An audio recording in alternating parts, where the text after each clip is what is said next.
Now, how long do you think it's going to be until SpaceX gets that big shiny rocket in Texas flying?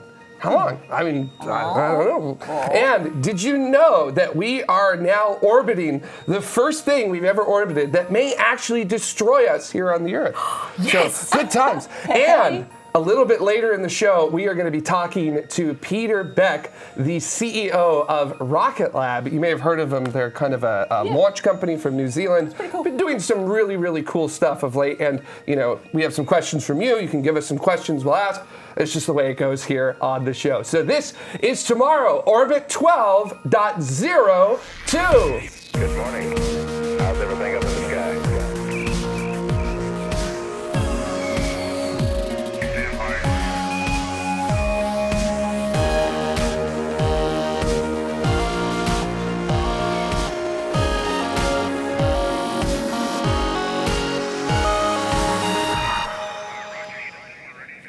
Hey, and welcome back to the Observation Lounge here at Station 204. So glad to have you all here today. And my name is Jared. I'm going to be your host for the show. And right next to me, I've got the wonderful, the lovely, the talented, the not my wife, Carrie Ann Higginbotham, one of our favorite people here on the show. And right next to us, we also have the wonderful, the talented, the amazing Sarah Vincent.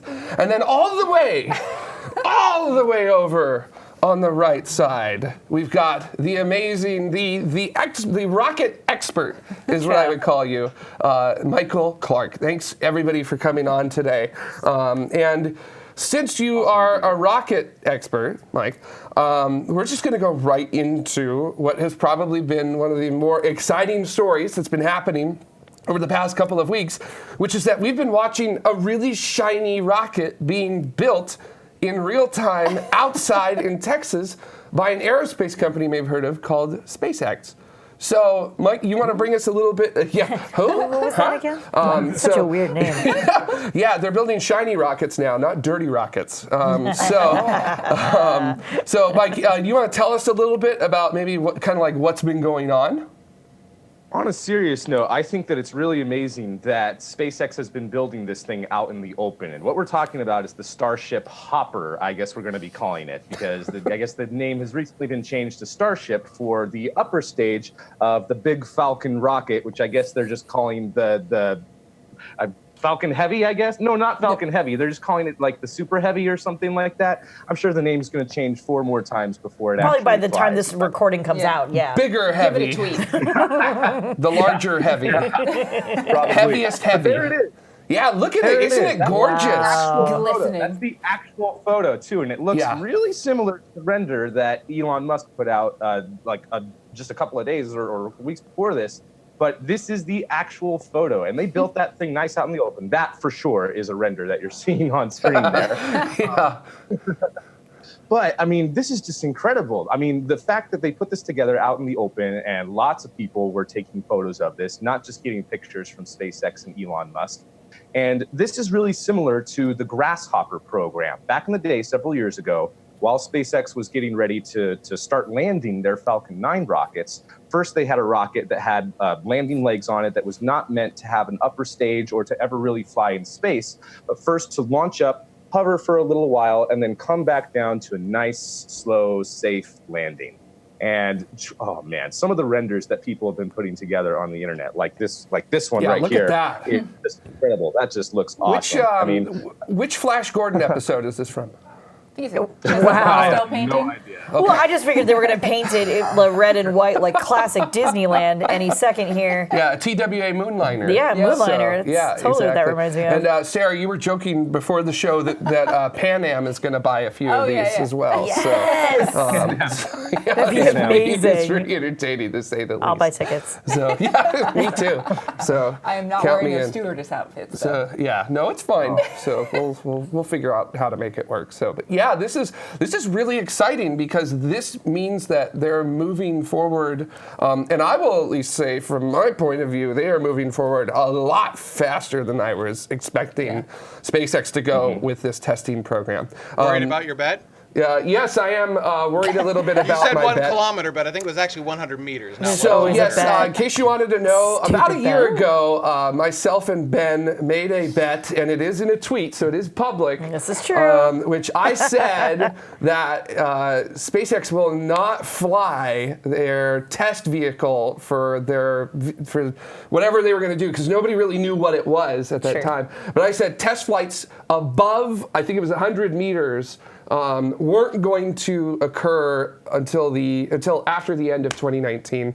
Ben said no, and what do we have? Is it a dollar bet or? It doesn't matter. Always starts as $1. Yeah, Right, so and we by have a the end dollar of the year, bet, it's always so. a stake bet anyway, so Yeah, it's fine. so, Don't turn vegan between here and there. So if it does fly, I actually at this point it looks like I'm probably going to be giving Ben $1 Yeah, very soon. That's so, okay. Has Mike gotten his dollar yet? I don't know. No, we need to coordinate that. I on know, air I haven't. sometime. Yeah, that'll happen. Yeah, Send it to him in the mail. For those of you who don't know, we always like to make bets between each other. And last year, Ben and Mike made a bet. Mike said that China would launch more rockets. Ben said the United States would launch more rockets. China won, so Ben owes Mike $1 with that there, and we'll find out who will own $1 or who will owe who $1 sometime this year. Astro YYZ in the chat room says it's the ultimate cliche rocket shape a la 1950s sci-fi. Yeah. Tickle Stuff Yeah. says shopper, which I think is a great way to coordinate those. Is like, ooh, shiny. Lur is actually asking, why is the skin riveted? And then Astro YYZ kind of follows that up with, what material will the spacebound rocket be made out of? Well, I think it's just riveted because they're just doing the simplest construction that they Yeah. can for this. How they got it so quick. Yeah, it's a prototype, Yeah. so they're not worried about like having things like 100% as it should be. It's a shape test, Yes. not a surface test. This one's yeah. never going to fly in space. This one's never going to fly in space. It's just going to be for their hopper test. So I don't think they really care so much whether or not it has like the best type of structural integrity, enough to be able to do these hopping and landing tests. But anything beyond that, I don't think really matters. Yeah, However, there's quite a bit of if you've been following Elon Musk on Twitter, there was quite a bit of questions and changes over the material that they're going to be using. And I believe now the plan is to use reinforced titanium as the material for it. All right, because I had heard stainless steel was what was going to be used. Now it's reinforced titanium. So, so we're just going to put I a could be whole. wrong. Whatever It might be shiniest? stainless steel still. We're I gonna could be just wrong. Yeah, whatever shiniest. Whatever Ooh, shiniest. glitter rocket. Glitter rocket. Yes! Glitter rocket. Oh, that was so Glitter rocket. easy. So, No, guys. I'm totally wrong. I'm totally wrong. You're right, Jared. It is stainless steel. I is don't know it? where I'm getting. okay. I don't know where mean, I'm getting the reinforced titanium from. It's Honestly, definitely stainless. Honestly, it's literally just been like a whole bunch of materials put on the wall and then darts are being thrown. You know, that's I kind thought of it how was it's been. gold pressed So- platinum. Yeah. Gold pressed. No. We could put glitter on it and use the glitter as ablative material, maybe. So, just a suggestion. Imagine Wow. that meteor shower behind It'd be it. beautiful. It'd be Right? wonderful. It'd be Yeah, we need to do environmental tests because you know that stuff is going to get everywhere. yeah. There is a biodegradable glitter. There is. You make a gelatin and then you put a sort of metallic food coloring substance on top of the gelatin, and it looks like glitter, feels like glitter, tastes like glitter. Nope. Aha! You can eat it. Wow. Excellent. Makes your poop glitter. Today I learned. Right? So, Jethro says it's unobtainium, actually. Which I think then also means that we can drill to the core Core. with that. if I'm not wrong. No, right? oh my gosh. You know what? If Bezos can drill a hole, so can SpaceX. I Oh think my that's God. perfectly. I'm sorry, Mike, you were saying. When do you guys think this will start flying, though? When do you think they'll start doing hopping tests with this thing? I think it could be within the next couple of months, honestly. And for all we know, they might do it a lot sooner than that. It's really interesting to me, this whole development back when it was the international or the interplanetary transport ship, then BFR, and now spaceship, that the entire time, I mean, during all the presentations, Elon showed all the progress that they've made, bending metal and stuff like that. And yet it seems like the general opinion is that oh yeah, that's still going to be years away. And it's no, they're building this thing. And here we see the test prototype is constructed. And I don't know what left they need to do before they can start doing test flights with this thing. But I mean, they have made a lot of progress on this giant, super heavy rocket and spaceship that they're planning on doing. So I think that we're going to start seeing flights of at least the Hopper in the next couple of months. I will throw July out there is when I think it's going to start flying. I think I'm pretty confident I'm going to lose my own bet, which is fine with me. I don't have a problem losing bets like this. So I'd much rather lose bets like this than be right about something that would delay the progress of something amazing. So. Seki in the chat room, which I think is a joke, but I mean, Seki says tomorrow. So yeah, we're going to do it tomorrow. There's definitely that. Which I think is kind of funny. And Jazz Throwout says weeks, not months. Ooh. So I don't know if Jazz Throwout was willing to put $1 down on that one. Maybe we can just see what's going on there. All I know is that whenever it flies, it's going to take a couple days to put all the footage together, which during that couple of days, Blue Origin's going to come out with a video with the first flight of New Glenn. So this is probably, you know what, you're probably right. Happen. So that would be amazing. That would be amazing. It's already happened. So, and I think, at least in terms of like looking at the schedule and stuff like that with it, there's a lot of skepticism about it just because there's been a lot of sort of, I don't want to call it promises, but sort of like, yes, we're going to fly this now, like Falcon Heavy. Yeah, it's going to fly in 2011. And it only took them 7 years to get it to fly. And I mean, amazing as it was, it did take quite a long time and there was a heck of a lot of delays going into it because it turns out rockets a little bit harder than most people expect them to be. But also, so it is rocket science. It is rocket science. But there are engines already attached to this test vehicle, if I remember correctly, right, Mike? Yeah, it's a different type of, I believe, from the information that I've seen, it's a different type of Raptor engine that is basically modified for sea level instead of being like the upper stage version that they've been working on. So this is going to be the testing out the Raptor engines, and I'm really impressed by this. It makes me wonder though whether this will be really similar to the Grasshopper program where they only had like 3 engines that were actually functional on that thing. So. As far as the engine is concerned, it might already be set up. So without getting any more internal information from SpaceX, that's all we got to go off of. Yeah, and I'm really interested to see sort of the flight profiles that they end up flying with this because that'll kind of tell us what they're testing. Define flight profile for me. Flight profile, like other than up and then down. What am I not understanding? I want to see like diverts and other things because there were a couple Grasshopper flights that did like go up, hard divert, and then come back. Like translate? Right. Yeah, translate. Go across the ground, travel a distance. Maybe because there's a larger test.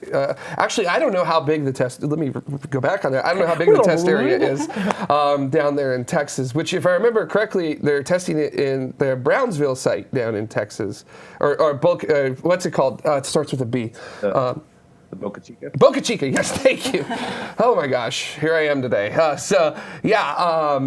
I don't know how big that site is compared to McGregor, where the Grasshopper tests were done at. So, I mean, I hope bigger. The vehicles looks bigger. Yeah, and I know that if I recall correctly, they have a license to fly up to 5 kilometers above ground level there. And I think at McGregor they were limited to, I want to say, 2 kilometers. In that area, they really couldn't fly it actually all that high. Interesting. Vax Headroom in the chat room says that Tim Dodd, the Everyday Astronaut, has a new video about this. So that's really cool. Yeah, check it out. I happen to be wearing a Tim Dodd, the Everyday Astronaut t-shirt. I got it for Christmas, and it looks absolutely fabulous on me. Thank you for asking. Fantastic. Vax Headroom also says, I think it will lift off before 1st of March 2019. Wow. So I don't know, I don't know if Vax is willing to put $1 bet on that or not. And then Davis404 from YouTube says, y'all need to catch up. Elon says 3 to 7 weeks. Okay. Looks like we're not as optimistic as both the internet and the guy writing the checks. Yeah. So, holy moly. Okay. Well, I guess we'll find out. I guess that's the bottom line. I want to be really official about this. Vax Hedron says, I'm down for $1. Okay, well, All right, Vax, so that is now public. So is FYI. it between Vax and TMRO itself, or is it like Vax I think and... Tomorrow can afford $1 bet, Okay, sure, yeah. right? It's Collectively, on Vax. that's only like what? From everybody? 20 cents from each of 25 us? cents? Yeah, I'm willing to put It's that on in. Vax. It's on. Right. So I hope you're ready. 7 So- weeks, huh? 3 to 7 weeks. Hope 3 to that 7 we're weeks. wrong, for sure. I really hope we are. Yeah. Yes. Yes. Again, like I said earlier, I have no problem getting proven wrong about things like this. I want to be wrong about things like this. So, because it'd be so good. So, Lur says, well, it'll lift off before SLS. yeah. Space Launch System from NASA. Yeah. Oh, goodness. And we may talk about some things involving that a little bit later. We might get to that. So, and also, Starhopper is not the only thing that SpaceX is focusing on right now. There's another. Look how beautiful that picture is. Look at that! Oh my gosh! It's the future is now. Like, The look at future. that. The future of 1970s.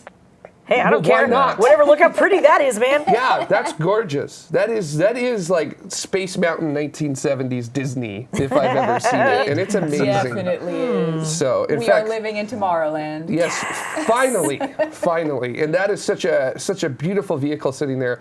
And of course, we're talking about the upcoming demonstration mission 1, the first flight of Crew Dragon, which will, eventually, return humans from the United States to the International Space Station. I was like, I don't know where you're going with this. Why Yeah. are I you was keep trying to pausing? think of where I was Pregnant going with it, pauses too. are just driving me crazy. So that's why I was pausing so much. But yeah, Gotcha. look at these photos. Yeah, wow. Just looking so good. I know it doesn't have dragon on it, but man, it's just pretty. It's It just is. pretty. It's that future we've always wanted. Oh, that's funny. So specifically, what is demonstration mission 1? Whew. So with the Crew Dragon, they first have to make sure that all aspects of the vehicle will work and it will successfully be able to dock with the International Space Station. Unlike the Cargo Dragon, which is berthed to the space station, which means that the robotic arm will grapple the Dragon and then move it into position to berth it to the space station. The Crew Dragon is going to be docking under its own power and using LiDAR and radar and its own thrusters to dock at one of the ports that are assigned for the crew return vehicles for both Crew Dragon and for Boeing CST-100 for Starliner. So they got to make sure that all of those maneuvers and all of those aspects will work. And just in case anything goes wrong, they don't want any people on this first mission. So yes, even though this is the Crew Dragon, there's not going to be a crew on this first mission because, I mean, it's really similar to the Cargo Dragon mission. The very first Cargo Dragon mission didn't actually have any cargo on board except for a wheel of cheese, and that was more of a joke. Yeah, I was wondering, are they going to put like a joke payload on this, somewhere? Like, I certainly hope so. Actually, I mean, Introtron in the chat room says, is there a brother of Starman in DM1? Yeah. a brother That would of be amazing. Starman. They could, prank the other space company and steal Mannequin Skywalker. Incredible. Lord, if you want your mannequin back, you got to go up to the space station and get it. Yeah. Gosh. And what was is it Simon that's currently on the International Space Station? Yes. Oh the my gosh, AI that little AI ball, thing. the companion sphere. Right, the companion sphere. Like, he needs a friend, doesn't he? I was watching videos of Simon the other day with Alexander Gerst interacting with it, and it was so funny because at one point Simon gets indignant at him. What? It's literally like, please do not do that. And, Yeah, and it's Alexander super was like 2001 oh, Space okay. Odyssey of please do not touch me in that way. Yeah, Like that kind it's of thing. You're like, whoa. little red light coming on, So, freaking out. uh-oh. Here it comes. Sorry, Dave. Yeah. Right. I'm sorry, Alexander. I can't plug the hole in that Soyuz carrier, right? Heliopausing in the chat room says, will it bring any cargo? Yeah, I don't know. Yeah, I don't know who to I'm direct that to. unaware if there's a manifest for what may be on it. Yeah, I don't know. Yeah, I think because it's a test mission, probably not. So, yeah, I don't think so. I don't think they're going to want to risk anything with that. So. I've got a question. So I had heard that there was sort of a self-imposed checklist. They had to have launched that specific setup, the Block 5, 7 times before they were crew eligible. Is that the case? And have they completed that? Can they, if this works, they can put people on it now? I guess is what I'm saying. I don't know. Have they their self-imposed checklist, like so many, like, you know, loyalty cards? Is that self-imposed or is that NASA imposed? That's what I don't know. I think that's NASA imposed. NASA I'm pretty sure imposed? that's NASA imposed. And because the Falcon 9 Block 5 is technically a new rocket. I mean, it's the same rocket, but it has upgrades on it, so it's a different rocket. Right. That's why they had to do that. And I don't know if 7 brand new Falcon 9 Block 5s have flown at this point or not. I think so, but I'm not sure. I bet the community can. Well, either way, I mean, like, if that's a NASA imposed thing, then NASA wouldn't be willing to put their own astronauts on it, right? Yeah. So, I mean, I guess DM1 is not flying astronauts. right, DM1 is not flying astronauts, but like by then, like by DM2, in theory, right? Yeah. Because otherwise NASA wouldn't go, right? Yes, that would be the way that it would work. I thought I had heard that it was the pressure vessels that needed to fly multiple times, not just the rocket. That they were also looking at the pressure vessels as well, for the pressurization of the fuel tanks. In case you didn't know, you have to pressurize fuel tanks, and you have to dump a gas in there somehow in order to do that. So, and you store that gas under tremendous pressure in these pressure vessels. So. Raj Lathura, I hit the wrong cut. There you go. Dragon 2, DM1, and the walkway look amazing. Oh, yeah. I don't know if any. I thought somebody else had brought it up in the chat room, good. But I didn't actually see. There was a joking, like a photoshopped height requirement. Yeah, you must be this tall to ride. Yeah, So, that I love that. I wish I could bring it up. Garrett Reisman was like, oh, maybe that's why I wasn't chosen for that. That I was astronaut Garrett Reisman. Yeah, that made He went me to the laugh. space station, right? Garrett Reisman? Yes. 132. He was 125, I want to say, as well. Oh, okay. I was trying to figure out whether he had flown on a Soyuz or not, which would explain why he would be short. I think it was, I think it was both. Not to diss Garrett or anything like that. So just tall people can't fly on Soyuz. So Yeah, I can't. I was just going to ask. So I'm too tall. You really can't? So- There's a height limitation on Actually, you know what? I take that back. If I remember right, Paolo Nespoli is taller than me. I'm 6'3", which is how many centimeters is that? A lot. A lot. He went on mission. 200 He was STS something. 123 and 124 and 132. Yeah, and then he was also part of Expedition 1617. Okay, so maybe he did fly on a Soyuz. Yeah, I think he did. So- He speaks Russian fluently, so I would assume. wow. Okay. Well, I figure if you're going to the space station, you have to. They do have to train, yeah. Yeah. So that is a thing that works with that. So but Thank today you, I learned. Wikipedia, for answering that one for me. But Paolo Nespoli's taller than me, and he flew on a Soyuz. But if I remember right, he basically had to sign a waiver with Roscosmos that said, if I get hurt, I will not blame you for that. So, because Don't they all have to sign a waiver anyway? I mean, I guess sounds about right. So, it's And not not like just Soyuz, but I mean for everything. I mean, this space flight could kill you. You okay with that? Yes, I am. is that? No, I mean, acknowledge there that it I'm is. still There it in is. hydrogen. Oh, Ben, you were amazing. Oh, I love it. Good I job. love it. By the way, I'm digging the mood lighting in the white room there. It's Right? more the pink room. And Yeah. I'm digging it. I like it. That's so funny. Alex RTP, I'm going to assume from Twitch says, I don't think that sign was photoshopped. I think it was, though. It was I mean, photoshopped, yeah. But maybe not. Although What do I know? I would not be surprised. I wasn't there. If it actually does end up being there. And then Beth says, we have to sign waivers just to watch tomorrow. Yeah. Probably. Yeah, well, imagine how many we had to sign Just to be on tomorrow. So, Oh, There may man. be a danger of pug killing you. Are you okay with that?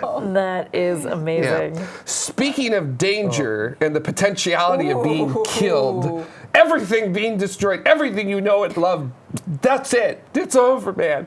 Such a good segue. A very cool, That was good. a very cool Really proud of mission that I've been following for a very long time that I'm very excited about.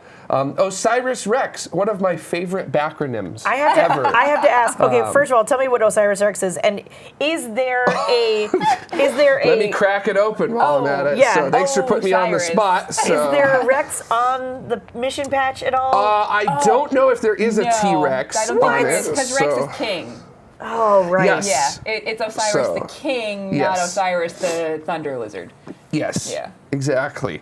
So But maybe in OSIRIS-Rex. the future. Yeah. The Cyrus was a god. Does that mean the name is God King? Yeah, well, Yes. Osiris was a specific. Thank yeah, you, so a Tars. specific god. Ha! Look at that. Go ahead, read it. Origins, then we can put it on. spectral interpretation, resource identification, security, regolith explorer, OSIRIS-Rex. Hurts so good. To asteroid. Backronym. Man. Yeah, if you've ever heard of it, that is most certainly a Thank you, backronym. Vax Hydra, in the chat room, and then So- Tars for spitting that one out. I appreciate that. That was amazing. So good. So- all right, so tell me what this actually effing means. So it's an asteroid named Bennu, which is one of the Egyptian gods of death. In case Is you that wanted to know. is that the origin of the name Benjamin by any chance? I don't know. Well, that would actually require Ben to be capable of killing something. So probably That's true. not. He's frightfully afraid of spiders. Go on. You don't like spiders, Ben? That's after dark Hey, topic. we're moving on. We're Go moving on. I on. say they're adorable, but anyways. They are with all those eyes looking at Yeah, you. especially when they dance. The dancing ones are so cute. But Bennu is a potentially hazardous asteroid for us here on the Define Earth. potentially hazardous. Like, I feel like all asteroids are. Dude, can you hear that This rain? is amazing. Yeah, I don't know if you guys can hear it, but it's raining. It can't rain in space, Hey, so I that can must hear it, be. so don't worry about It's it. a hyperdrive engaging. Are we like It's going through an hyperdrive. asteroid belt right now? We're shifting to Yeah. hypergulf. Yeah, hyper, yeah, hyper, yeah. Don't worry So- about it. Don't Just, worry about just, it. just fuel shift on the space station. It's fine. All right, cool. So I'm sorry. Okay. OSIRIS-Rex. So Bennu is potentially dangerous to Earth because why?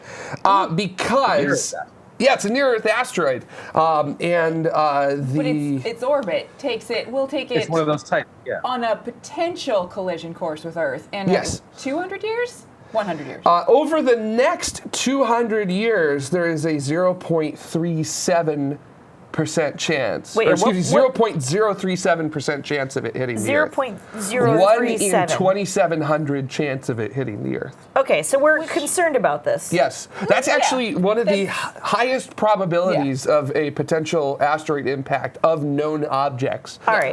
In our solar system. So I just want to make sure I understand all this correctly. So Bennu, we saw Bennu and we're like, man, that's going to get close soon. And then we were like, hey, but we have enough time to go look at it, Yes. right? Yeah. And so then Yes. we sent OSIRIS-Rex. Yep.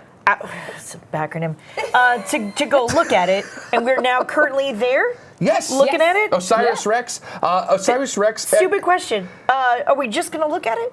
No. Well, We're okay. going to do So something really cool. Yeah, the better we understand it, what it's made of, how it's like if the better we understand what it is, the better able we would be to potentially shift its orbit, shift its path, if it became a higher than 0.02%. Okay. Like, as we get closer, we'll get okay. The reason the better we understand it, we can decide. Okay, if we put a nuke on it and blow it up, if it's Armageddon just, style. right? Exactly. Send Bruce Willis. So if we Bruce Willis this thing, then if it is just a big old pile of gravel, we've just made a huge shotgun blast at ourselves. Going back to the spider thing, have you seen that video where the guy hits the one he thinks it's the one spider, and then there's 8 million of them? That's right? amazing. No, Okay. It's all the babies. hilarious. We'll do that in So- After Dark. Okay, so We'll show okay. that to Ben. So in other words, that's the reason we're looking at it, right? Because Yes. in theory, it could also just be like a sand pit, It could. right? I mean, it's probably not. But It's not. Dust pile that as soon as you touch it, just well, all right. So Yeah. what are the other potentials that it could If- be, if it or is what are a- the other potential answers that we could have? Right. So if it is a big ass chunk or a couple larger chunks stuck together. Technical term. Right? Big ass chunk.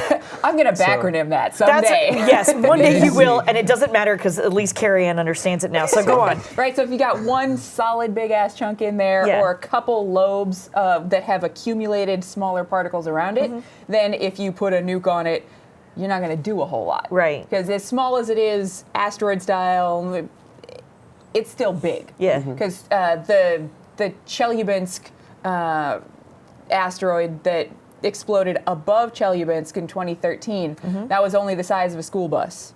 And it luckily didn't kill anybody, but it damaged lots and lots of stuff. Okay. Injured a couple thousand people, too. Yes, with so, a lot of that yeah. was like flying glass from the shock wave of the explosion, because luckily Yeah. it didn't hit the ground; Right. it exploded above Yeah, ground. it was.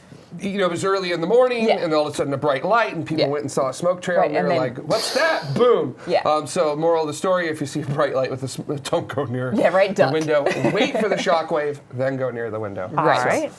So if it is like a solid chunk, then we could potentially say anchor solar sails to it and use the sun's energy to deviate its orbit prevent it from impacting us. Or we could anchor a rocket engine to it and just nudge it a little bit. Okay. So, but if it's a big old pile of gravel, that's not an option. Mike, I'm sorry, what was Ben it? had a really, Mike had a really good one. We can even do a gravity tractor maneuver where back when Yep. they were doing the asteroid redirect mission, a satellite would come and grab a boulder off of the asteroid to increase the mass of the spacecraft, and then the spacecraft would enter into like a halo orbit where it would be in this orbit above it, and what it would do is slowly pull the asteroid whatever direction we want it to go to. It's a very, very slow process. Right. It's a very cheap process to redirect an asteroid if Right. you need to. Okay, yeah, okay. I Yeah. feel like that's something we've talked about in the past on here. So then, okay, cool. So then, where was I going with this? So Robert Sutton off of YouTube in the chat room says OSIRIS-Rex went into orbit hours before the Ultima Thule flyby. Yes. So that says to me that it also was, what am I trying to say? It launched before? No, it couldn't have launched before No. Voyager.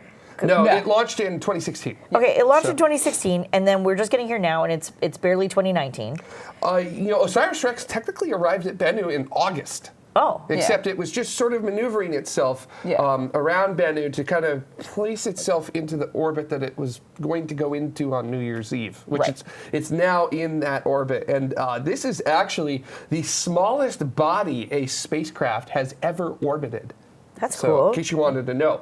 And this orbit is ridiculous. I mean, the Bennu itself is, oh my gosh, what? It's only like, They were that graphic Oh, showed man. that it was an Empire State Building tall. yeah, it's not very, wow, it's okay. just like 1,000 feet across. But the orbit that OSIRIS-Rex is doing around it is like a 62-day orbit. Yeah, it's got so much energy still that it's got to be in that high in orbit. It Yeah. will need to lower its energy so that it can lower its orbit until it can just pop down to the surface and grab the sample. Yeah, it is ridiculous. Oh wait, so it's grabbing a sample. It's grabbing a Is it sample, It will bringing grab it a back to sample. us. back to us? Yep. Yes. Okay, that was my next question. Okay, so then, all right, so then, how long do we think that's going to take? So if I remember correctly, they're basically going to be scouting out OSIRIS-Rex for this year, scouting out the surface of Bennu, and then sometime next year they will go down to the surface. They'll use the arm to grab a sample, and then check it out, make sure everything's working correctly, grab the sample, and then put it in the sample return capsule. And then come home? It will come home, and that sample return capsule should come back in late 2023. Because OSIRIS-Rex will actually leave Bennu, burn its engine to leave Bennu, Right. and put it on a trajectory where the capsule will enter into the Earth's atmosphere, and then OSIRIS-Rex will burn its engine to go back out. So. Okay, and then it'll take again forever to look at the sample, right? Yeah, sure. And then decide what we need to do. Not particularly. I mean, if you look at the last sample return mission that the United States did, which was Stardust, which returned in 2006, it did samples from Comet Wild 2 that it flew past. Within about a year, we were already starting to get results back from that. And so it shouldn't take too long to do that. But I do know that the samples are going to be split between the United States with NASA and JAXA, the Japanese Aerospace Exploration Agency in Japan as well. So what if we get different results? From the two different samples? Yeah. That would be spectacular because we would not expect two wildly different results from the same body. So that would be an interesting result for sure. So. All right, but then would that change our path to destruction? Potentially. It's kind of looking at what it's I made realize out of. I can see it in your faces. I'm asking really bizarre questions, but I figured fun. I can. So, so there's already some preliminary results that we Yeah. have from OSIRIS-Rex. Yeah. So we know looking at Bennu, I mean, just looking at it, you Yeah. can tell it's a rubble pile. Sure. So it's basically a bunch of material that's come together. It's not a solid object. It's a big bunch of rocks. So, I mean, a big bunch of rocks. Right. But it is one of those things where hit it with a nuke, shotgun blast. Right. Like, oh no, look at what we've done. Yeah. So it's one of those. Also, one of the Say it'd be other... raining down on us. Yeah, Yeah. not so. Yeah, raining. Yeah, okay. So that's Planet what shot. that was. It was Bennu. And another very interesting result as well that they have found is they've actually found hydrated materials, clays, in Bennu. So that means that the parent body that Bennu came from had water in it. That doesn't mean it was liquid water. That just means that there was water present in that parent body, and it was able to make hydrated materials like clays, which we found clays at Bennu. So, which is not expecting that. All right. Well, so just for Jade, we'll mention how the universe clearly is very moist. Yes, Bennu is moist. All right. Good. Yeah. I'm excited. All right. You're really excited now, and then that will fade by the time I figure out what is happening in 2023. I'm not gonna lie. Yeah, Not gonna lie. fantastic. Well, we'll bring it up again. Okay, good. With that. Thank you. I appreciate that. So, what we're going to do, we're going to take a quick break. But before we go to break, of course, we want to thank our Escape Velocity citizens, you folks, along with everyone else who helps us out on Patreon. You help make the show possible. So, thank you so much for helping us out here. You folks give us $10 or more per episode, and you get your name in the shows more than we do, as I like to say, with that there. Now, there are a multitude of ways that you can help out the show. It's not just necessarily financial. If you have the ability to code, if you have the ability to market, I believe we're looking for someone to translate captions for us now. We're trying to become multilingual and really, because I mean, we don't want to just get a select group of people excited about space flight. We want to get the world excited about space and everything in it. So, and in order to do that, we can't just do things in English. We really want to I mean, to be fair, we barely out. speak English sometimes. I know. I mean, we just make up our own words, so that definitely needs to be translated for the world. I've been speaking it for 30 years, and I can only do it so good. So, nice. That was betterly than you think. Yes. Well, I personally like to think I does it well. So, so there's just so many ways for you to help us out. But if you do want to help us out financially, you can head on over to patreon.com/TMRO. So what we're going to do, take a quick break, and after this break, we are going to have Peter Beck, the CEO of Rocket Lab, on here to talk about some of the cool stuff they've been doing, because they have been launching a bit since we last had Peter on in August of 2018. So stay tuned. There's more tomorrow right after this. Look into her face, determination in her eyes. She won't give up or quit or fall for little fashion lies. Filled with awesome expectation, this girl's a fascination. And nothing in her way will keep her from her destination. 'Cause she's fire walking, she's fire walking. When it's hot, she keeps on moving. Through the heat, keeps on improving. Yeah, she's fire walking, she's fire walking to be free. And AOS to make Ben happy. So very, very good. So good. Welcome back, everybody, to our observation lounge here at Station 204. And guess what? we have got one of our favorite people Totally. back here on the show, sitting right next to. Oh, that was amazing. Oh my gosh, yes. So everybody, we have Peter Beck, the CEO of Rocket Lab, on here. Once again, thank you so much, Peter, for coming back on. My absolute pleasure. Yeah, it's so great. And I mean, you guys have had a lot going on since we last talked to you in August. Yes. So why don't you just start off by giving us a little bit of a summary as to what you did in the latter half of 2018? Well, I think after we last spoke, we built a new factory down in New Zealand, so we got that built and opened, and with new mission control. We started a new launch pad in Wallops Island, sorted a launch site for the US pad, and then settled on Wallops and started building that. Went to orbit a couple of times. And Yeah, just casually. Casually, yeah. Just we were to orbit a couple of times. So. And I think we finished out 2018 with 24 spacecraft on orbit, which was a good year. That's for us. awesome. Excellent. Yeah, that is fantastic. And overall, Rocket Lab did 3 launches in 2018. Yep. And all of them sort of becoming progressively more and more complex in what you were accomplishing with them? Yeah, absolutely. So, I mean, the first one, 2018, was the first time we debuted the kick stage.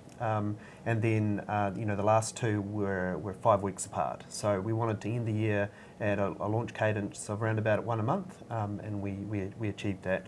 And the final launch of the year was for NASA, which was a wonderful launch to do, obviously. And there was 13 spacecraft on board there. It was quite complicated orbital manoeuvring for the kick stage, because every spacecraft we would reorientate the stage, deploy it, reorientate the stage, and deploy it.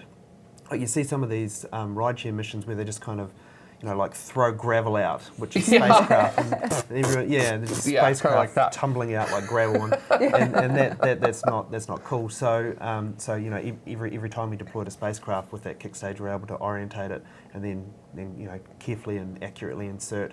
And that was really cool, that flight, because after we'd finished the last deployment of the spacecraft, we had all the state vectors to NASA within 20 minutes. And they're kind of, I don't think anybody thought they were going to actually, be able to use those state vectors to contact the spacecraft, but I think it was about another 10 minutes and they had contact with the spacecraft. Yeah, and I was unaware that you guys were actually orienting the upper stage in order to deploy them specifically. Because you're right, most of the time when you see footage of those things getting deployed out of like P-pods and other stuff like that, it's just, woo, there it goes. But you guys are, so you're able to kind of just isolate it and actually like give it like a good release so that there's not much movement on it? Well, that's the beauty of the kick stage, is we're able to just insert so accurately. So we go up there and, with the second stage, we put the second stage into a transfer orbit, an elliptical transfer orbit. Then we separate off the kick stage, and it's got its own propulsion and comms and everything. And then we circularize and trim that orbit. So we inserted to with an accuracy of 1.4 kilometers and 0.003 of a degree inclination or something like that. So super accurate. Trim the orbit just beautifully, and then we're able to deploy the spacecraft, exactly, without any kind of possibility of any recontact. Wow, that is fantastic. Yeah, and most people will say they don't care about that. until you give them the state vectors and they just look up and there's their spacecraft and they go, oh, this is really good.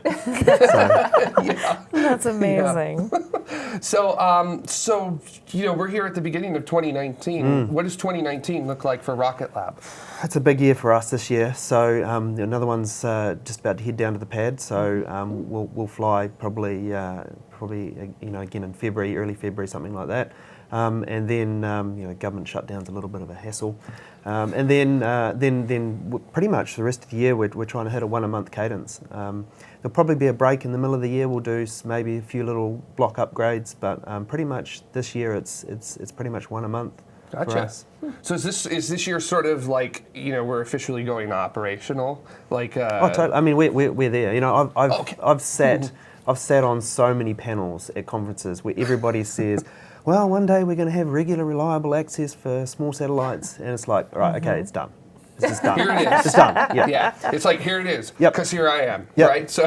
Well, I don't know about that, but I mean, it's so finally it's here, and it's huge for the industry, because now you can, there's a monthly launch cadence, and it's finally here. Nice. So, Carrie, I just kind of want to go to the chat room and see if anybody's got any, if So- our viewers have anything to ask. Yes, although you already answered a whole lot of things. good. So Lur in the chat room said, how many launches are you planning for 2019? Yep. Well, we'll try at 12 or more. Perfect. Okay. Dollar bet on? Just Oh, kidding. wow. No, no, no. I'm just kidding. I'm just kidding. Astro YYZ said, to follow up, Lur, when is the inaugural 2019 launch? So it'll be in February. Yeah? Yeah. Awesome. Okay. And then Vito80 said, any upgrades to the rocket planned in 2019? Yeah, I mean, we've got 3 major R&D projects that we're starting this year for 2019. So they're significant projects. Like I said, we'll probably have a little bit of a break, maybe for a month in the middle of the year to do some upgrades. But generally, we'll try and hit that cadence. Really nice. Really nice. Stephen Grace wants to point out off of YouTube, very proud to be a Kiwi. Prodigal Son asks, how far along is the Wallop site? So that's moving at lightning speed. So I think September is when we're trying to get our first flight out of there, Nice. which is a really short period of time to basically build an entire launch site. It's not, but a lot of people think we just build a launch site. It's not just a launch site, it's an entire integration building. You know, it's a building that we can house 4 rockets. It's got 2 clean rooms, you know, engineering facilities. So, you know, it's vast. Yeah. I kind of want to ask about the Wallop site. Is that going to be exclusively equatorial launches out of there, or No, I mean something Wallops. else? Yeah, no, Wallops we get sort of 60 to 37 degree inclinations out of there. So Cool. Yep. Really nice. Off of Twitter, I don't know I can pronounce this. Sweel the Long Boy? That's the I guess. one. That's Thank you, I my appreciate guess. that. So- Says, does Peter Beck still have his old rocket bike? It's one of the most Kerbal things I've ever heard of and speaks volumes about him. I'm not sure what that says about me, to be honest, but I didn't even know you had a rocket bike. yeah. And so that was one of the first decent sized rockets that I'd built, and Wait, it was a rocket bike? Holy crap, Oh wait, my what is gosh. happening right now? Yeah. Holy Are you smokes! serious? yeah, that's it there. Yeah. What's it? What was it propelled by? Well, it's so basically those two pressure vessels between the legs there. Yeah. They were superheated steam. So Okay. if you take water and you superheat it high enough, then you get a nice phase change through the throat. And the Nice. ISP is rubbish. It's like 37 seconds of ISP. It's rubbish ISP. That's amazing, But though. I mean, if you're gonna you know put a rocket either side of your legs, you want it as safe as you can go. Yeah, So, typically. So, did you have like a Del Val nozzle in Yeah, it yeah, and yeah, everything? yeah. So Oh, like yeah. the whole shot. Oh, my gosh! Well, you need to get that phase change to occur at the right place. Gotcha. Wow. Holy smokes. That is it's a heck of a hobby, I tell you. So. I personally have so many questions about that, but the chat There's nothing quite like it because please tell me more because Well, I'm fascinated right now. So there's very few people in the world have had the experience of actually riding rocket-propelled vehicles. And the unique thing about rocket-powered vehicles is that normally with a motorbike there's that instantaneous time when you shift a gear or something like that. Yeah. Where there's a little lapse in the acceleration, and as you go faster, you get more wind resistance, and the acceleration sort of starts to slow down. Sure. Rocket bike, it's weird because firstly, it's when you're starting, where you're pointed is where you go. So if you're over there, it's just So you better be pointed down the road correctly. yeah. I mean, it's So- a thrust-propelled vehicle. It's a little bit different.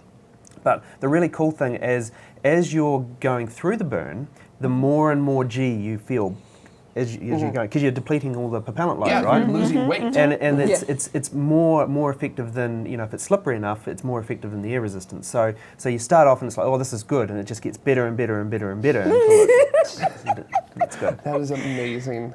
Oh Do man. you still have it though? Yeah, I do. Yeah, of course. Yeah. Do you still ride it? No. I don't think my Keyman insurance covers rocket bikes. Yeah. Do you just like have it sitting in your house and like people come over? Yeah, and it's they're strung like, up in a garage. They're like, what is that? It's No, just it's my rocket bike. Yeah. So, Well, wait, do the kids question that at all? Actually, I've got to deal with my son because he's desperate to ride it. And I've told him he's got to be 18 because he's old enough to make your own decisions, apparently. I love it. Out of your insurance, is that what you're saying? Yeah. So, Amazing. but there wasn't just rocket bikes. There was rocket scooters, rocket packs. there's a number of Rocket packs. Yeah. Yep. What? There's a number of rocket-propelled devices during a period of about 2 years before I met my wife. So how many?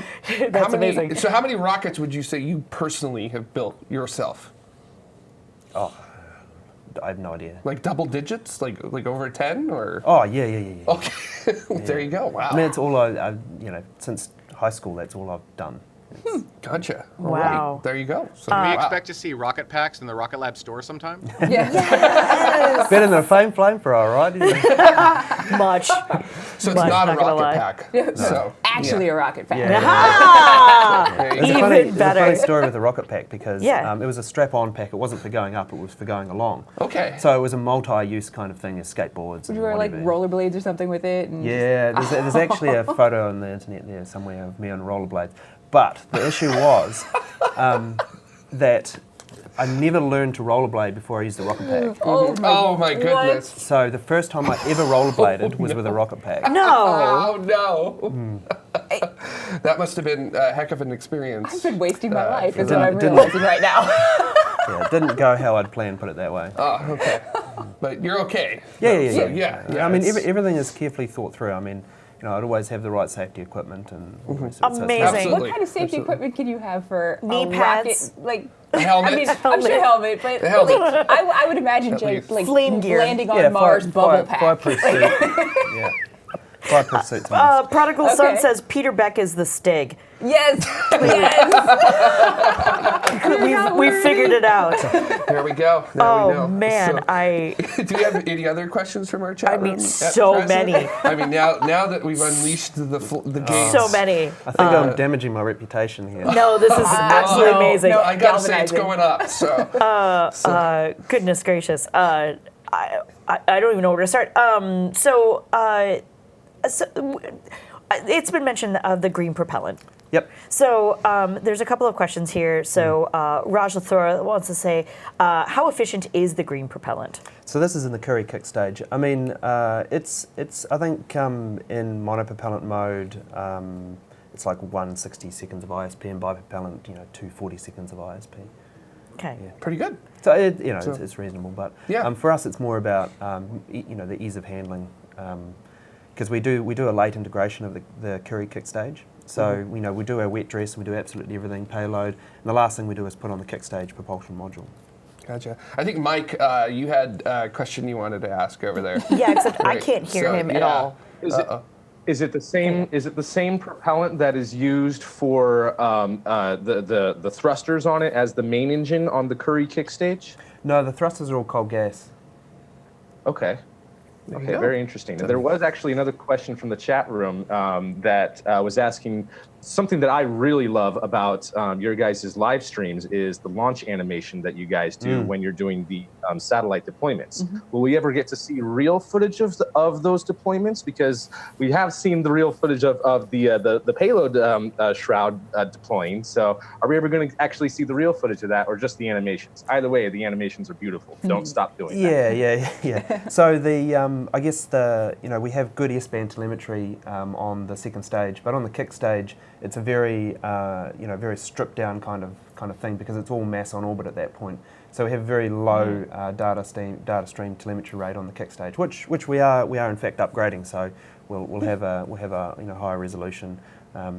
Whether or not we end up live streaming it, I'm not sure. Maybe if it's good enough, we will. But at the moment, it's not good enough, so we probably wouldn't. Nice. Very, very cool. Frida from actually off of our community forum, so community.tmr.tv, says, what was the most unexpected barrier you experienced to succeeding with Rocket Lab, and how did you overcome those barriers to transform Rocket Lab into the success that it is? I mean, a space company is one just big barrier. Yeah. Like it's just like concrete reinforced the whole time. So, I mean, regulatory is huge. I think a lot of people underestimate the regulatory part of it. I mean, I often say that Rocket Lab is a third the rocket, a third regulatory, and a third infrastructure. We had to build launch sites, tracking stations all around the world. Then all the regulatory, create space agencies and regulatory frameworks, and there's just so many. I don't think the most unexpected. We had quite some interesting discussions with New Zealand Customs about outer space as a freight destination and as a customs depot kind of point, and whether or not they need to inspect something that's going into outer space. That was unusual. Interesting. Interesting. It's all the kind of the little things that regulations that have been created never actually considered that this was going to be a constraint. Yeah. Oh, that's fascinating. Yeah. Just just for your own better mindset, Green Jim 2 says that Peter's reputation has been damaged. It just got massively better. Just, for your own sake on that one. Mike, did you have something else you were asking? Speaking of regulations, there was quite a few questions, both on the community forum and on Twitter. Kind of something that we do here on Tomorrow is we've been counting Rocket Lab launches, all the launches last year, we counted towards the United States. As we run down and track all of the launches through the year, we can be like, China has this many, United States this many, Russia this many.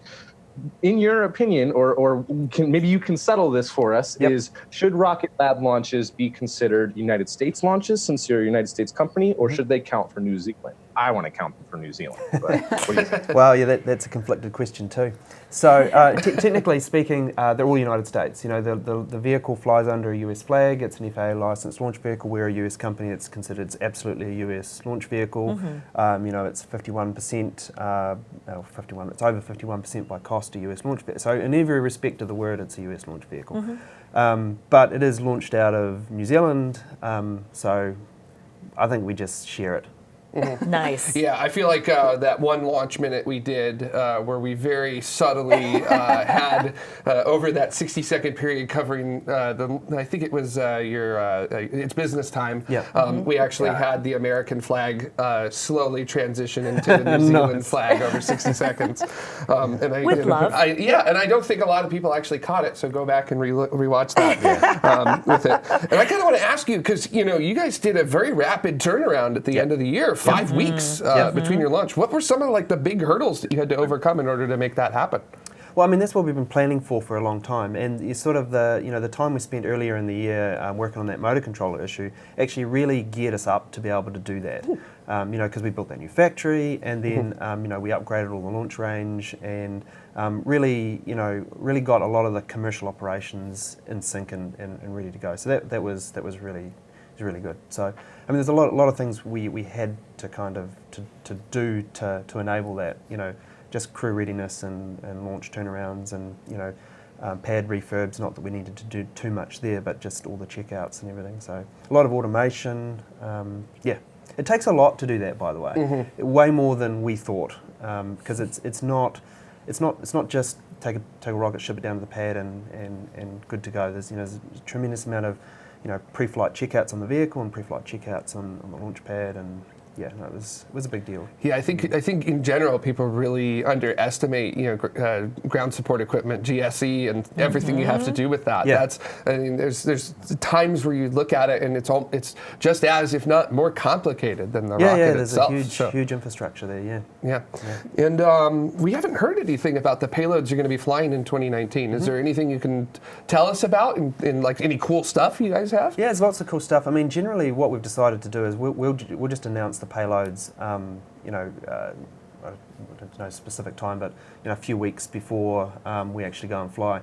And there's a couple of reasons for that. Is they're quite dynamic, and that's the whole point of our service, right? Is turn up and late load and these kinds of things. So I think rather than kind of laying it all out and it all changing all the time, we just thought, well, what we'll do is maybe a month, a few weeks before flight, we'll just announce this payload, and then we'll go, and then we'll announce the next one, and then go. And I apologize. Have we announced the payload for the next launch? No, we haven't. No. Okay. Did you want to? Gotcha. I'll get in trouble. No problem. By who? You own the company. That's fine. No. It's totally fine. Actually, Satellite Forward off of YouTube asked, any big reoccurring customers? I think that can even be modified just to any reoccurring customers. Yeah, really. I mean, I think this year you'll see, you definitely will see some of that. Some build out of some interesting stuff. Yeah. Fun. Yeah. Nice. Very cool. Something I really love is how you guys name your missions. And when you're talking about how a lot of the late loading for the satellites, do you guys decide on a name kind of closer towards the launch once all the payloads have been solidified, or can you give us a little insight into your guys' naming process? It's total anarchy, to be honest. It's just so. Such a good answer. I love it. that is great. Yeah. And you know, we do name them pretty late, and we go out to the staff. Or sometimes to social to come up with the good names, and we've got a big backlog of just fascinatingly good names. So, Awesome. Yeah, I was going to say, if you don't mind, we'll go over some of the names that you've done. The first flight was called "It's a Test," Yep. so which I thought was Very maybe one of accurate. my favorite names for a test flight ever. and where that came from was actually because you have to submit a name to the US Air Force, so that and they put it in their register, and it flashes up on their NORAD screen of this name, and most people call it like 6377111 or something like that, and we're like, nah, we want to make sure that they understand what this is. So that's where it came from. I love it. And then your second flight was called "Still Testing." Yep. So Well, we were still testing. yeah, it's very self-descriptive. If you go to New Zealand, you'll be driving down the road and you'll just see Creek 1, and then you'll go a little bit further, Creek 2. No. It's very, What? matter of fact. It's very this is the way it is. Yeah. Kind So of Kiwis are thing funny with it. people. So I'm not sure if it's funny, but it's... your third flight, which was sort of the first official flight of Electron, it was called "It's Business Time." Well, it is business time. And there's sort of like a little bit of a double meaning. Yeah, to there's a that. little bit of fun there. Yeah. So yeah, exactly. And then your fourth one, I absolutely love your fourth one just because we're here in LA and JPL is a big deal. And you said this one's for Pickering, which is named after William Pickering, who was actually head of the Jet Propulsion Laboratory here in LA. And did you guys pick that because it was your first flight for NASA? So there's a few reasons there. Yes, first flight for NASA, big JPL contingent on our flight, and also, of course, he was a New Zealander. So it sort of ticked all the boxes, and it was really cool because we had a lot of the Pickering family actually at the launch, watching the launch at That's Mission Control. awesome. That's awesome. So we had a big group of the Pickerings. That's so great. Actually, that kind of ties in a little bit. Zapfan off of YouTube says, is there a visitor center at the launch site? No, I mean, given that it's a private launch site, Mike is so upset. there's no kind of need for that, and it's very remote as well, so it's very difficult to get anywhere. Is there one at Wallops, or will there be one at Wallops? Could there be? Well, I mean, I'm not sure if Wallops run tours of their facility, but if they did, then of course we would be able to get through it. Well, Wallops Mike, you've has been to Wallops for a launch, right? Wallops has like a NASA visitor center and a public viewing site for launches, at least to see the Launch Complex 0A, where the Antares flights take off of. So I have no idea what the relation is from that public viewing site to where you guys are building your new launch site. And is this going to be Launch Complex 2 for you guys? Yeah, so it is. Yep, Launch Complex 2, and it's literally in between the Minotaur pad and the Antares pad. Nice. So it's right in the middle there. So yeah, if you go to the public viewing areas, you'll be able to see it. And I think we're going to do something in the visitor centre there. We'll dump an Electron there or something. Yeah. Oh, nice. Very, very cool. That would be really cool. Our field trip. John Rumpf off of YouTube is asking I assume he's asking if it's even going to be a thing. Humanity Star 2. No, I think we achieved everything we wanted to achieve with Humanity Star. I mean, it was a one-off signal to the species of the planet. Not everybody loved it, that's for sure. Sure. But the message was one that I was very passionate about and wanted to get across, and some people got it, some people didn't. But it opened up a very interesting debate about the use of space, which I think was useful anyway. Yeah, 1,000% on that. And I kind of want to bring up something with you, which I'm sure you guys get asked a lot about, which is the R word, reusability. If I remember correctly, Electron does not have reusability built into it. Nope. Was there a strategic reason for deciding to forego reusability with it? Well, reusability comes with its own penalties, right? It's if you want to do a propulsive landing, that's a huge propellant load dedicated to that, and some things scale and some things don't. I mean, the great example is a pressure transducer example. So if you've got a big rocket, a pressure transducer is the size of a matchbox. If you've got a little rocket, a pressure transducer is the size of a matchbox. So it doesn't. There's a lot of kind of things that become very hard on a small launch vehicle because you still need the same number of pressure transducers. So it doesn't scale well to try and at least do propulsive recovery. Gotcha. Yeah. Very challenging. Because I mean, I always see, especially on Twitter, people are always like, "Well, why aren't small launchers considering reusability and other things?" And it's just, it just sounds like mass penalty. Essentially, is what it is. But we do something which we believe is much more important, which is sustainable use of space. So the reason why we have the kick stage is, I've always said I want to put the most amount of stuff in orbit. But I don't want to be the guy that has put the most amount of junk in orbit. That's not what I want to go down in history for. So That's a question I too have the whole about your upper stage. kind of point of the kick stage is the second stage goes into transfer orbit. So its business time is deorbited.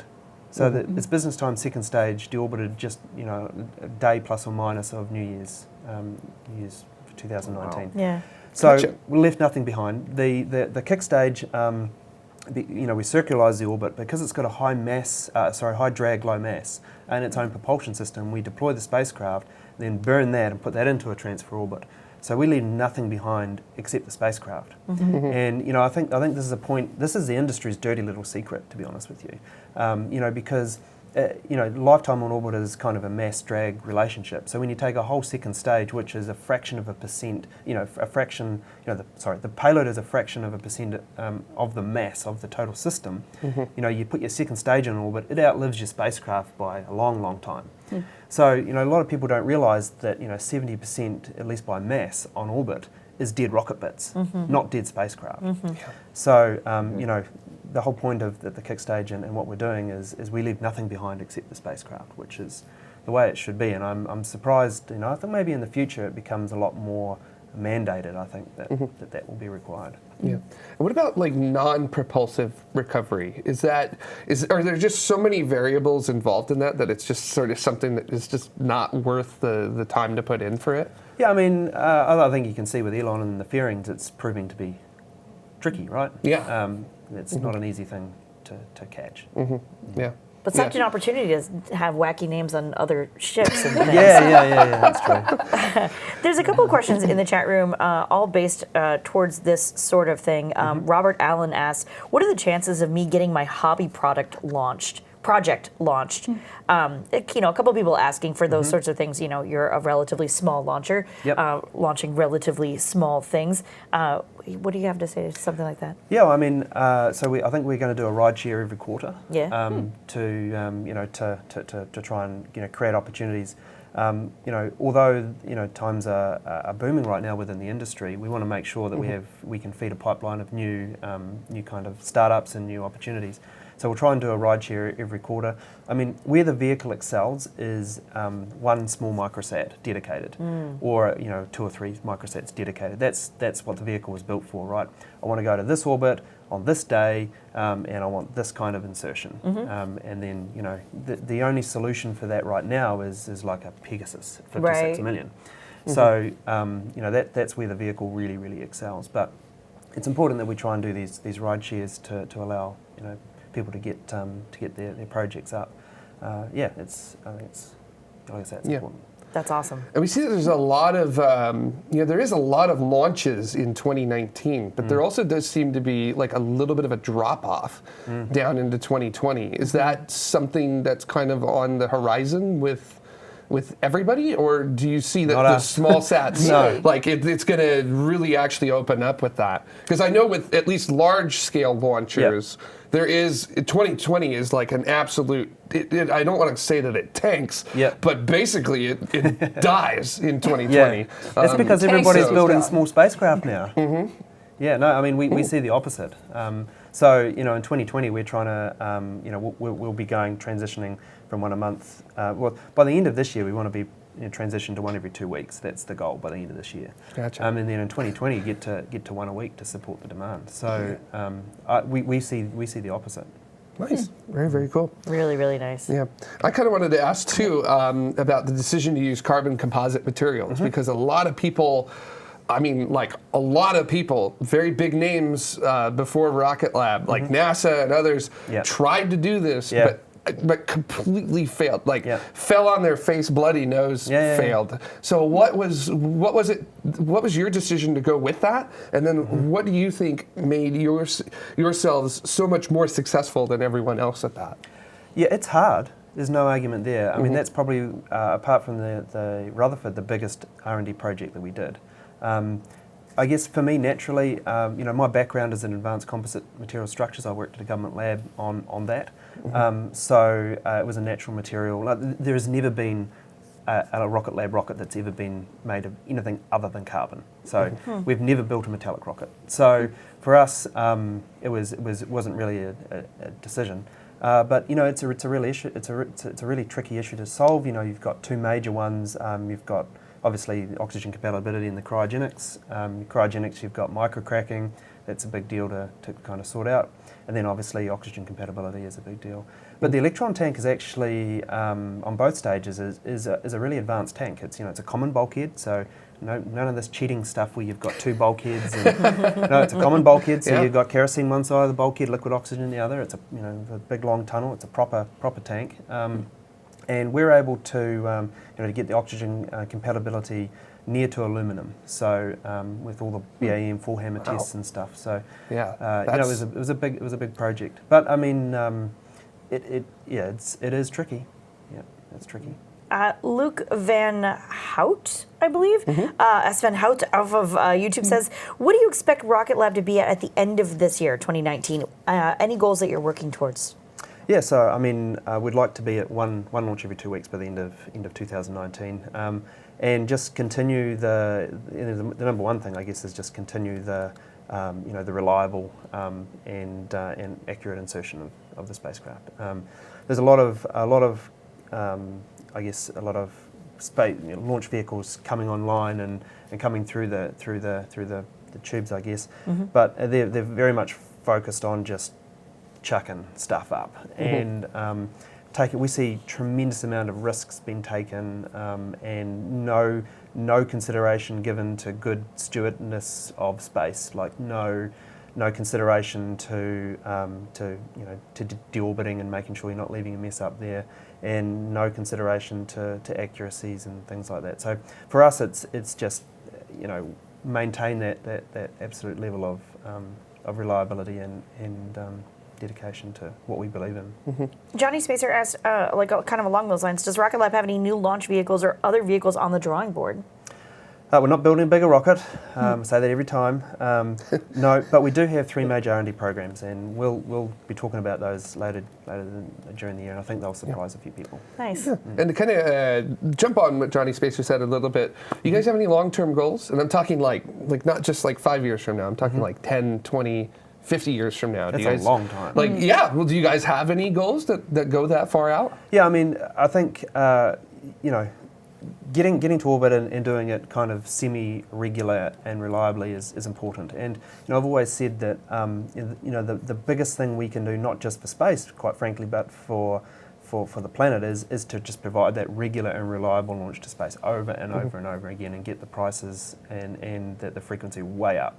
I think that opens up far more for everybody down on the planet than a particular aspirational project. Wow. And I kind of want to ask this too, because questions like this always interest me, especially because I do engineering and that's fascinating, but also to me, for some reason, the business aspect of everything's fascinating, and the formulation and the development, and then the company actually coming to be. Knowing what you know now, where you're at now, is there anything that you would change coming up through what you've, the lessons you've learned? Is there like something that you look at and you go, man, really should not have done that? Or is there something that you look at and you go, we should have got all in on that? Rocket bikes. I can answer that for you. Yeah, I was going to say too. Rocket bikes, more rocket bikes. Yeah. So I don't want this to sound an arrogant answer, because it's not. But I wouldn't change anything, for the pure reason that often you learn more from your mistakes than you do from your successes. Sure. And I think if you went back and analysed there's a ton of stuff that we did really bad, ton of poor decisions and stuff, but they actually ended up creating something great.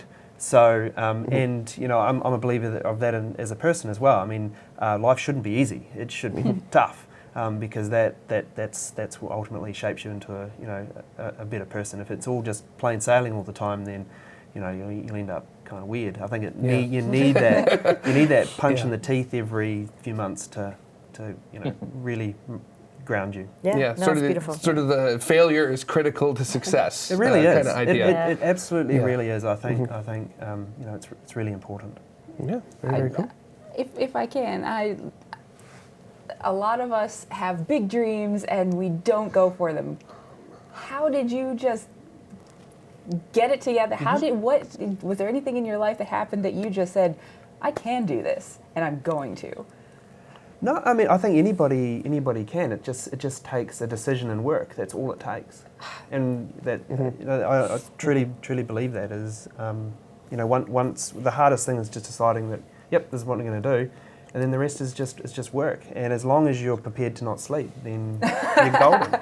Got it. That's my downfall. Yeah. And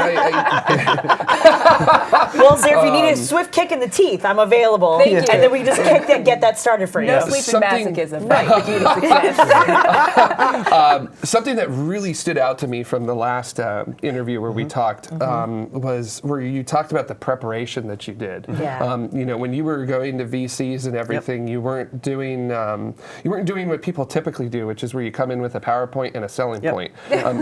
You said you came in with hardware. Yep. Like you were like, this is what we're making. Yep. Yeah. And if you want to get on board to make it, come on board. Yep. So, and that to me really separates Rocket Lab from other companies in this industry that have done that. So, that you guys don't talk about it. You do it and talk about it at the same time. Exactly right. So, Yeah, no, that's always been my philosophy right throughout life. It's very easy to talk about something, and I think if you're going to talk about something, then you need to absolutely do it.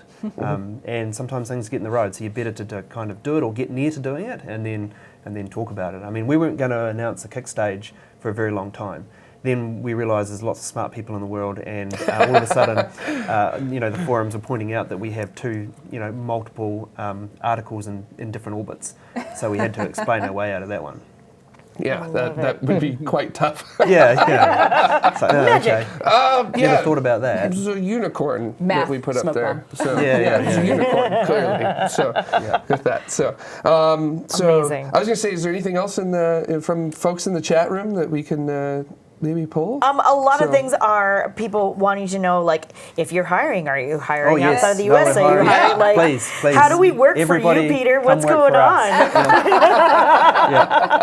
No, please. We definitely are, and that's that's one of our throttles, quite frankly, is talent. So hiring in the US, hiring in New Zealand. But the bar is high, and we make no apologies for the bar to be extremely high. Yeah, absolutely. You have to be at the top of your game, and you need to make a difference, and work hard, and we'd love to have you. Yeah. Beyond that, what are some other critical qualities that you look for in a person that wants to work for Rocket Lab? Not asking for a friend.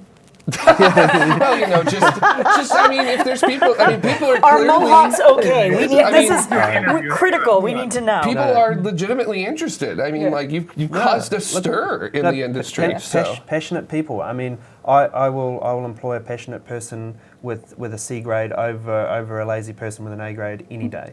So we just look for people who are incredibly passionate, incredibly smart, and who want to make a difference. very cool. Amazing. Yeah. So Awesome. Anything else from anyone here? If you guys want to ask anything.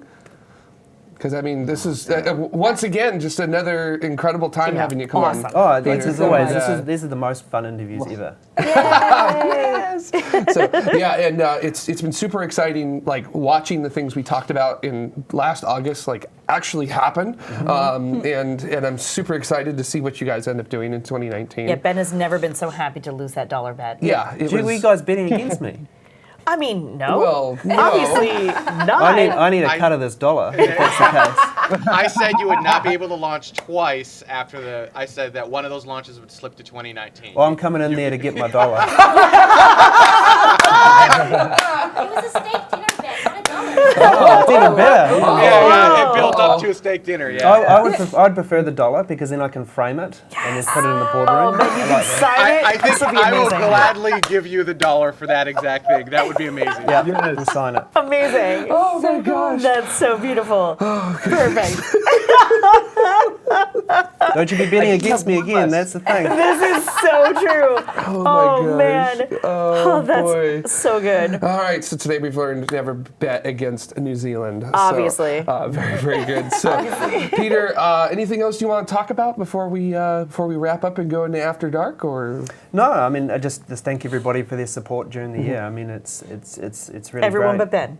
Yeah. Yes. Yeah, Yeah. I didn't get Yeah. so much support there, but no, it's really great. That we've got just the most incredible team there, and they work so hard and they achieve incredible things. And it's always great to see such positive and nice comments from people.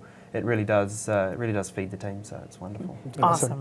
All right, well, Peter, guys rock. thank you so much for coming on here. Oh, my pleasure. It is always just great to talk to you, especially because Rocket Lab is a major player. I don't care what anybody else says. They are huge, and they are really changing the game. No one says what they're aiming not, for. Jared. So- No one has there ever are said they're people who not. diss Just them. you, apparently. Just you, Ben.